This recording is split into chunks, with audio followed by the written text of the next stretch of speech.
Prosecutors with the Southern District of New York want Nygard extradited to the U.S. to stand trial. They say he has exhibited decades-long patterns of abuse with victims in Canada, the United States, and the Bahamas.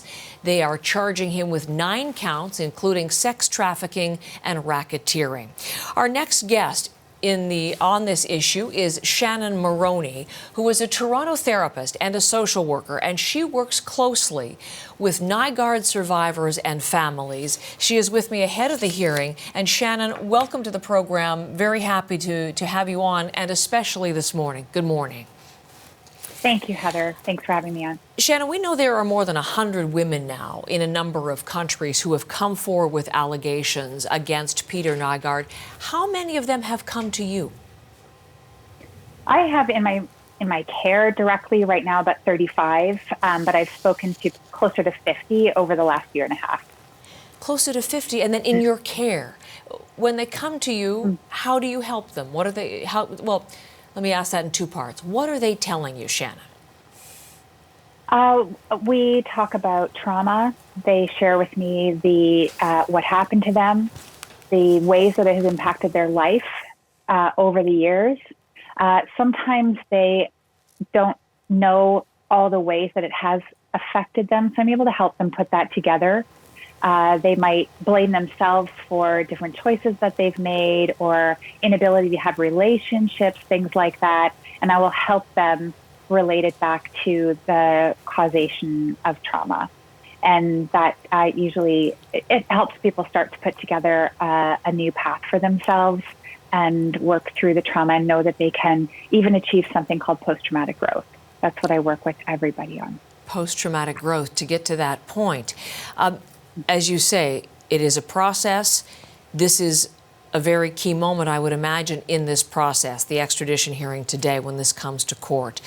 Advance of today and ahead of the proceedings today, have you been dealing with any of the women directly? Have you had conversations with them just in recent days? Yeah, I've spoken with just about all of them in the last 24 hours or so. I was on the phone yesterday from 7 a.m. till 11 at night, and I've been on the phone this morning with some as well. I just got off the phone with one survivor who, even just watching the pre-hearing news, is very, very stirred up, very upset, very mixed emotions. You know, these survivors are incredible. They do know that they belong to a collective. Somewhere out there are all their other survivor sisters, but so many were alone and believed they were the only one for so many years. They, if they're Americans and they of course want Nygard to come to the U.S. and be tried in the U.S. For Canadians that were assaulted here, going back decades. Recently, of course, they also want justice in Canada. What many have said is a charge for one is a charge for all of us. The most important thing is that he spends the rest of his life in jail and he never hurts another person. But it's mixed emotions. And, even there was somebody this morning, a commenter, a lawyer, who said, he'll probably just die. Mm-hmm. And my survivor that I just spoke with was just very upset about that because she and her sisters want him to live to face justice.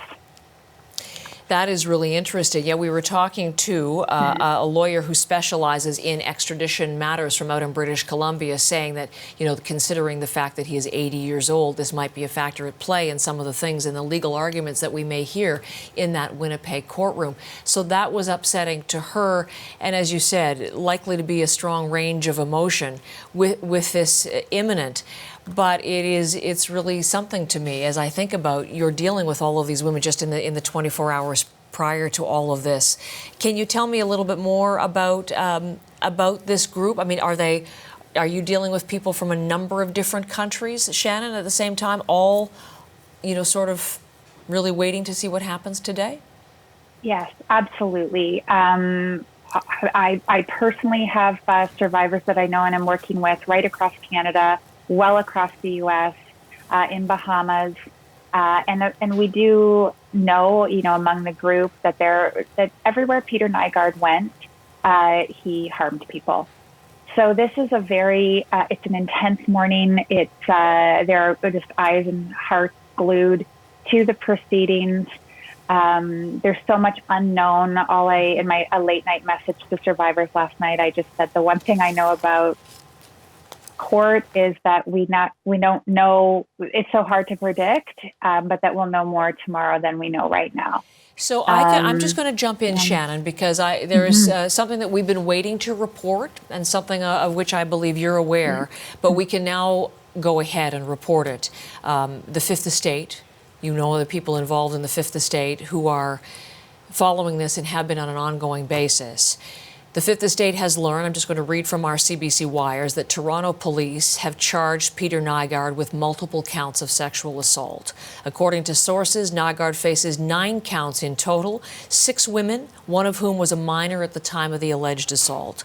The charges were laid on Wednesday, including 6 of sexual assault and 3 of forcible confinement. All of the alleged assaults took place in Toronto between the mid-1980s and the mid-2000s. So just for everyone to understand, everything that we're dealing with today, the extradition, that's the 9 charges in the United States. This is significant, major breaking news. Charges against Peter Nygard, Toronto police coming forward, the 9 counts in total. Shannon, you've known that the investigation has been ongoing in Canadian cities. Again, further detail, reaction to that breaking news from Toronto. Yeah, I have been aware and have spoken to each of the most of the survivors that face or that have a charge laid for them in Toronto. This comes as extremely good news at long last that the Toronto survivors will have that their charges have been laid. They haven't been laid for everyone who gave a report. Of course, there are sometimes technical issues or jurisdictional issues that prevent someone from having a charge laid. And I can also tell you that my knowledge is that Winnipeg, the Manitoba Crown, has decided not to lay charges against Peter Nygard, and that I shared a message basically from Toronto survivors to their sisters in Winnipeg and elsewhere in Canada and worldwide that a charge for one of them is a charge for all of them. It's very emotional, very, very emotional, very important.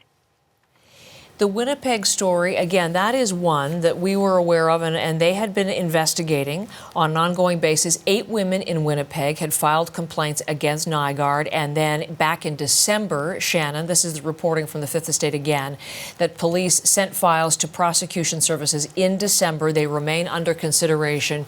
You're suggesting that there will not be any further charges in Winnipeg. The charges in Toronto certainly didn't, or the investigation underway in Toronto didn't get, I think, the attention that the Winnipeg one did as well. Is there any further information that you can give without obviously sacrificing or jeopardizing any of the privacy issues of the women to whom you speak? Can you tell us any more about the allegations specific to Toronto? I think it's best for us to wait for more official information, but I can certainly say that that they're very, very serious charges, and that